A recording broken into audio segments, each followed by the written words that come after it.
예수님의 동생 유다는 거짓 교사 이단들로부터 공격받고 있는 성도들을 향해 급하게 이 서신서를 썼습니다. 그리고 이단에 대해서 아주 근본적인 이해를 갖게 해줍니다. 이때 당시에 침투한 이단들은 영지주의자들이었습니다. 하지만 가인과 발람과 고라를 예를 들어 이단을 설명해주고 있습니다. 11절 말씀 봅니다. 화 있을진저 이 사람들이여 가인의 길에 행하였으며 삭슬 위하여 발람의 어그러진 길로 몰려갔으며 고라의 패역을 따라 멸망을 받았도다. 영지주의자들이라는 직접적인 언급보다는 익히 잘 알고 있는 가인, 발람, 고라를 예를 들어 이단이란 무엇인가에 대해 설명해 주려고 하고 있는 것입니다. 중요하겠죠?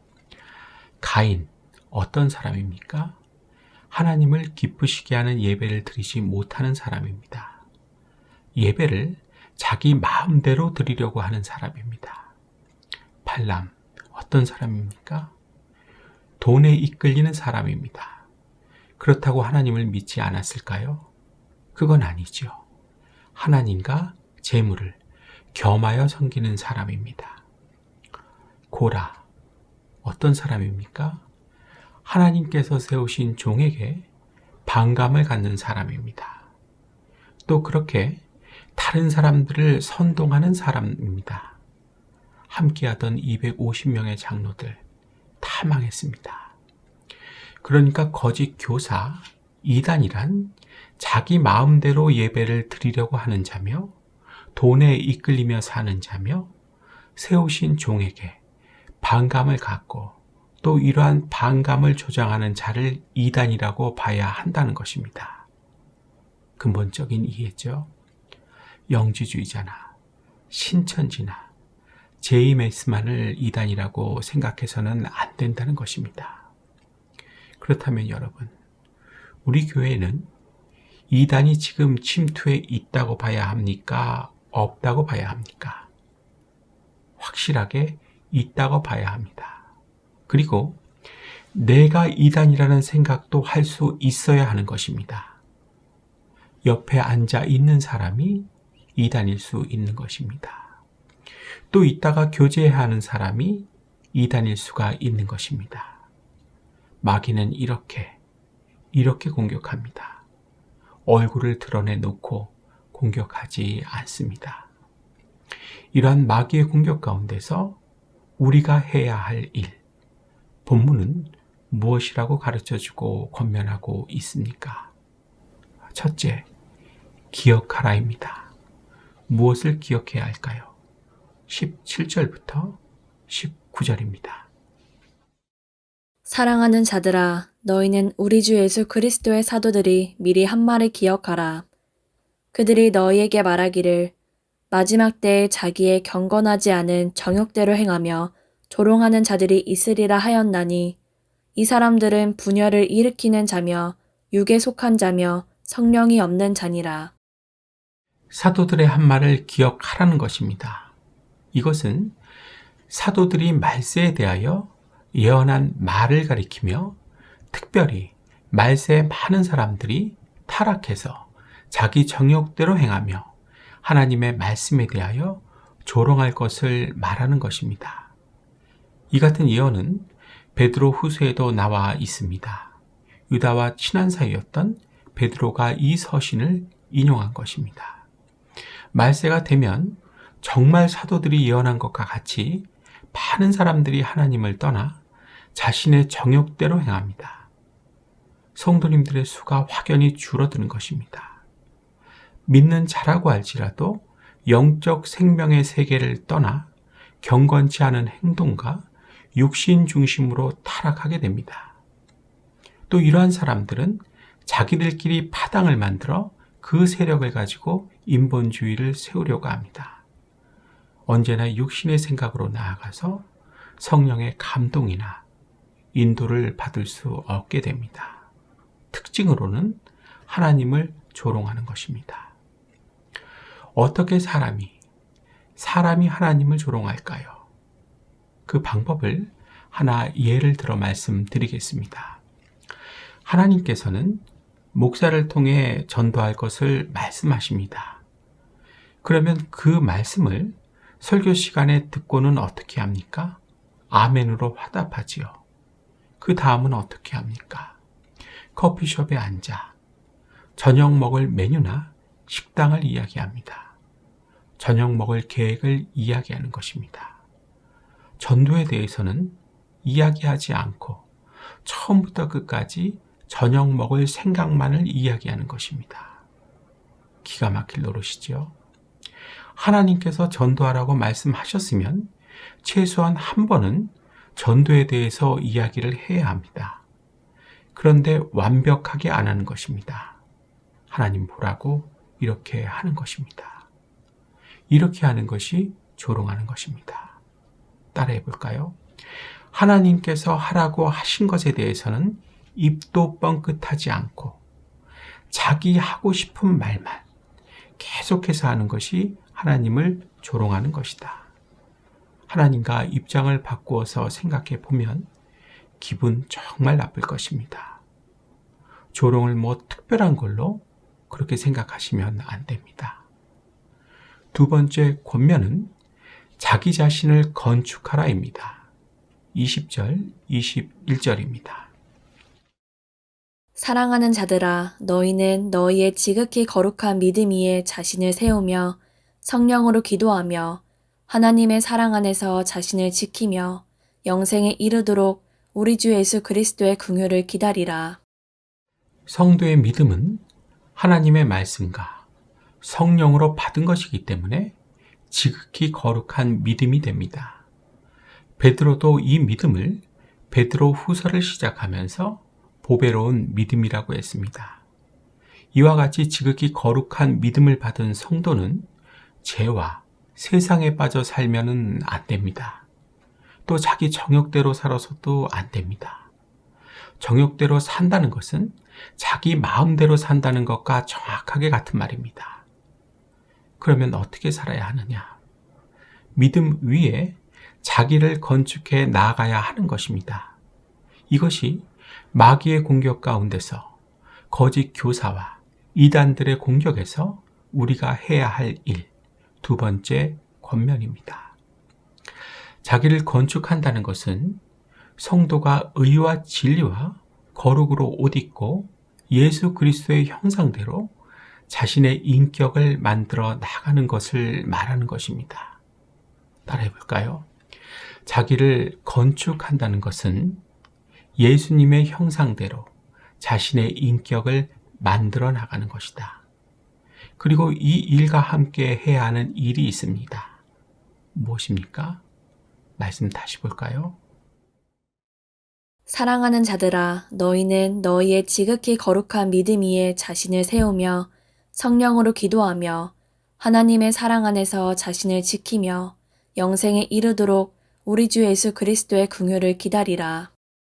성령으로 기도하고 하나님의 사랑 안에서 자신을 지키며 예수 그리스도의 긍휼을 기다리는 것입니다. 성령으로 기도한다는 것은 원어로는 성령 안에서 기도한다는 것입니다. 내 생각 안에서가 아닙니다. 성령 안에서입니다. 자신을 부인하고 낮아져야 이렇게 기도할 수 있습니다. 해산의 고통과 수고를 동반하는 것입니다.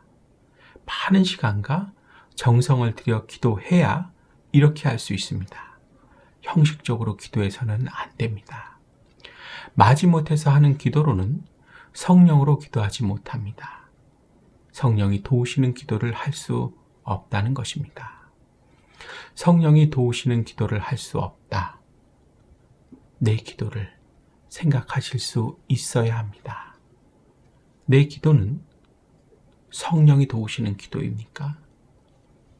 성령으로 하는 기도입니까? 아님 내 생각 안에서 내 생각대로 하는 기도입니까? 생각하실 수 있기를 바랍니다. 성령 안에서 성령으로 성령이 도우시는 기도가 능력을 가집니다. 파워를 가지게 하는 것입니다. 또 하나님의 사랑 안에서 자기 자신을 지키는 것입니다. 우리가 하나님의 사랑 안에서 살 때에는 마귀가 우리를 미혹하지 못합니다. 하나님의 사랑 밖에서 살 때 미혹하는 것입니다. 세상을 마음에 품는 것이 하나님의 사랑 밖에서 살 때입니다. 중요하니까 따라해 볼까요? 세상을 마음에 품는 것이 하나님의 사랑 밖에서 살 때이다. 그래서 자신을 지키는 최고의 방법은 하나님의 사랑 안에 거하는 것입니다. 설교를 여러 번 반복해서 들음으로 하나님의 사랑 안에 거하십시오. 성경을 계속해서 읽음으로 하나님의 사랑 안에 거하십시오.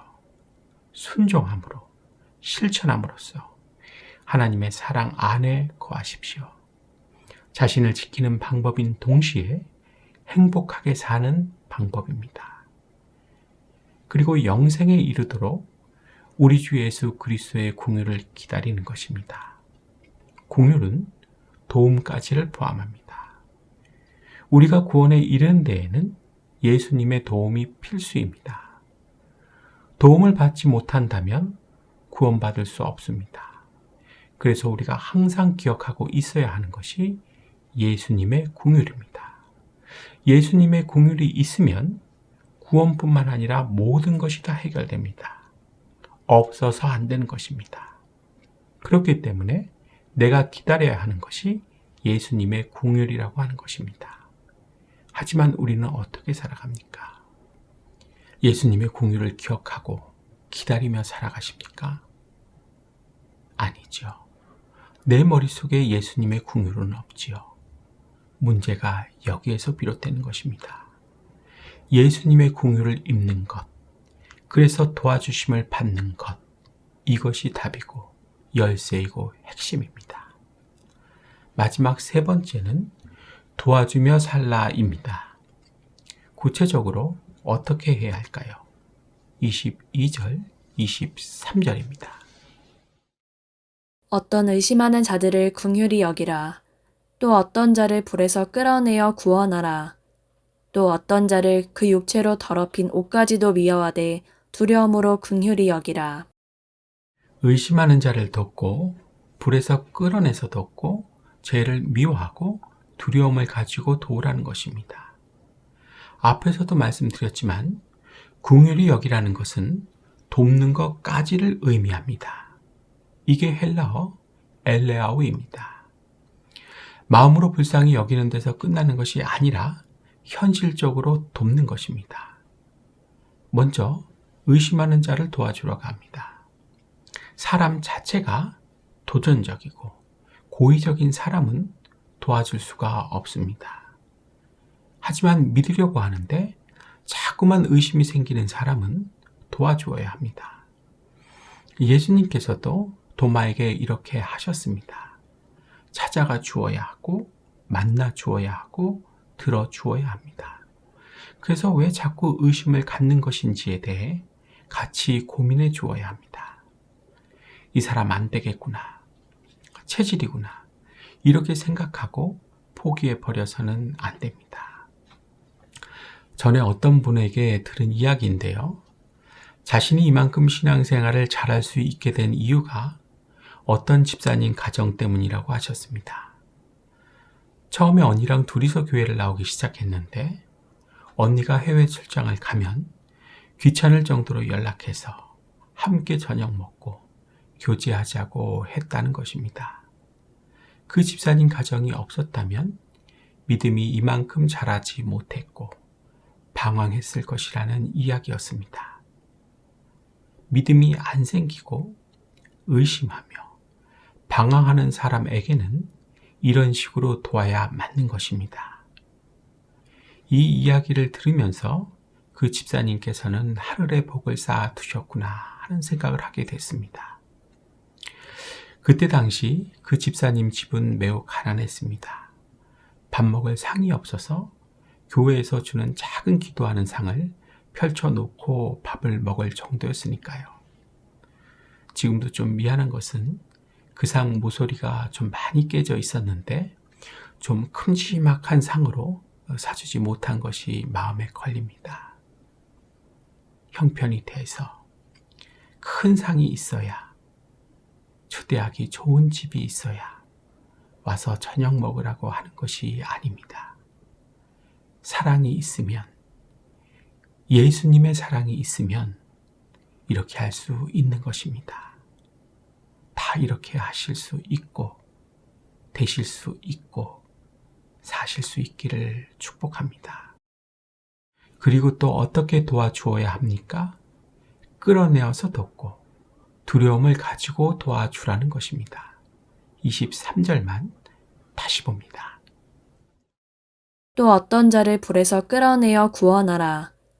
또 어떤 자를 그 육체로 더럽힌 옷가지도 미워하되 두려움으로 긍휼히 여기라.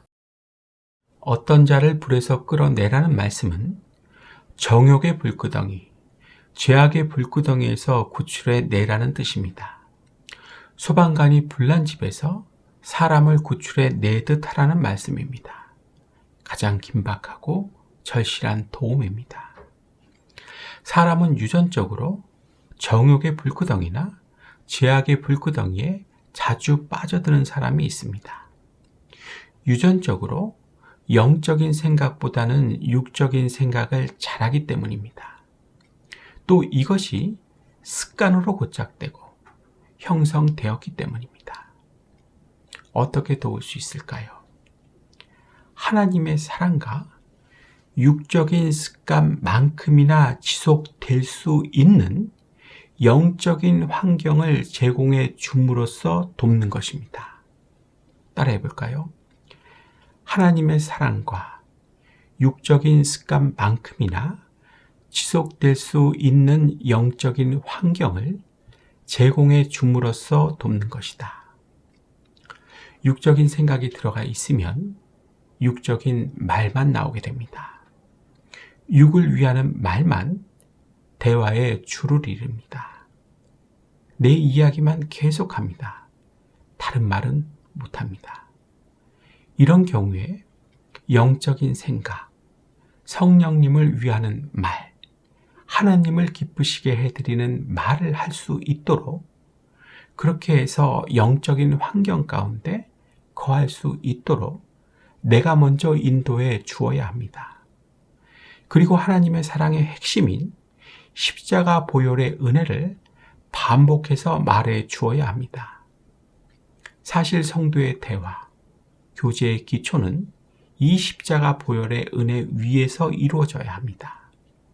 듣는 사람이나 말하는 사람에게 십자가 보혈의 은혜가 잊혀져 있으면 세상 잡담과 다를 게 없습니다. 똑같습니다.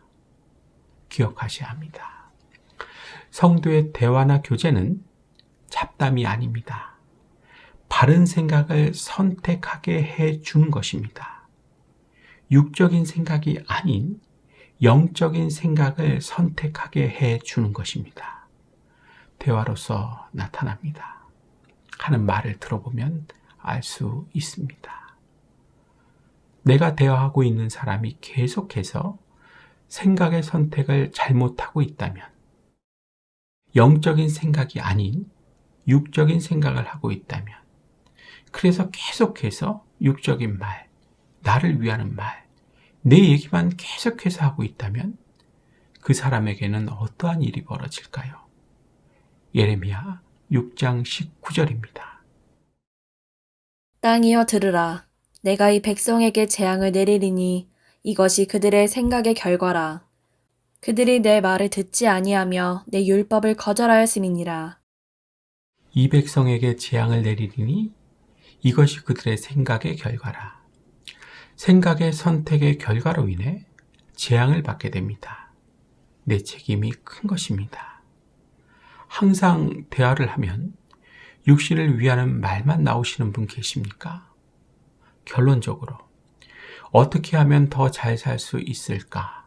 이런 식의 말만 대화의 줄을 이루시는 분 계십니까? 오늘부터라도 의식적으로 성령님을 위하는 말, 하나님을 기쁘시게 해드리는 말, 영적인 생각에서 나오는 말을 하십시오. 그리고 그럴 수 있도록 서로 도와주십시오. 소망이 있고 희망이 있는 인생을 사시게 될 것입니다. 하나님께서 함께해 주실 것이고 고마워해 주실 것입니다. 또 두려움을 가지고 도와주어야 합니다. 방금 읽은 23절 하반절에 보면 어떤 자의 육체로 더럽힌 옷이라는 말씀이 나오고 있지요. 이것은 정욕으로 더럽힌 행위, 즉 죄를 의미합니다. 그 죄를 미워하라는 것입니다. 그리고 나도 거기에 빠질까 두려운 마음을 가지고 그 사람을 도와주어야 한다는 것입니다. 매우 중요한 가르침입니다. 어느 나라에 아주 열심히 있는 선교사님 한 분이 계셨다고 합니다. 그런데 이 선교사님께서 그 사역하시는 지역에 율랑녀들이 모여있는 소위 사창가라는 곳이 있었다고 합니다. 몸을 파는 여자들이 불쌍해서 도와주려고 하셨고 그러다 자신이 음행을 저질렀다고 합니다. 두려움을 가지지 못하고 도와주려고 해서 이렇게 된 것입니다. 고린도 전서와 베드로 전서로 가 봅니다. 그런즉 선 줄로 생각하는 자는 넘어질까 조심하라. 근신하라 깨어라. 너희 대적 마귀가 우는 사자같이 두루 다니며 삼킬 자를 찾나니. 선교사님께서는 자신은 선교사님과 선줄로 생각하셨던 것 같습니다. 나는 마귀가 삼킬 자가 아니라고 판단하셨던 것 같습니다. 어떤 자를 도와주려고 할 때 명심해야 하는 것은 이렇게 두려움을 갖고 도와줘야 하는 것입니다. 특히 정욕으로 인한 죄를 지었던 사람을 도와줄 때에는 더 두려움을 갖고 도와주어야 합니다. 이것이 23절이고 성경의 가르침입니다. 선교사님처럼 고개를 끄덕이며 그냥 듣다 보면 넘어가기가 쉽습니다. 내가 공감해주고 이해하는 것만으로도 그 사람은 더욱 강화가 되어 더 고집스럽고 더 악해질 수 있습니다. 이런 실수 나도 모르게 너무도 자주 합니다. 반드시 두려움을 가지고 도와주시기 바랍니다. 이제 말씀을 마치려고 합니다. 이상과 같은 세 가지 권면을 듣기 전에 우리가 진지하게 생각해야 하는 것은 무엇입니까? 내가 거짓 교사여, 내가 이단일 수 있다는 것입니다.